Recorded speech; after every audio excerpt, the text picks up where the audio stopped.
Huling Yes punto na po. lamang siguro General ano, dahil kabi-kabi lang nga ho itong korupsyon. Sabi ng iba, yung gobyerno ay nayayanig, naapektuhan yung ekonomiya natin.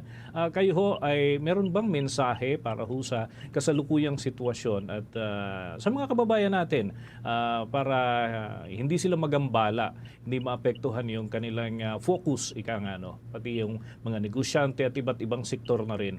Please go ahead po, General Torre. Maraming salamat, Bombo Dennis, sa oras na ibinigay niyo sa akin ngayong hapon na ito.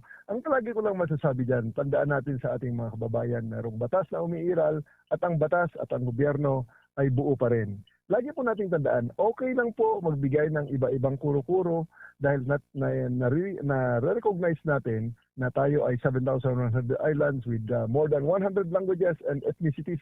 Kaya instead na maging sagabal ang pagkakaiba-iba natin na yan, sana ay mahanap natin bilang mga Pilipino ang sense of community natin at mula sa pagkaiba-iba natin ay mahuhugot natin ang lakas ng ating pagkakaisa.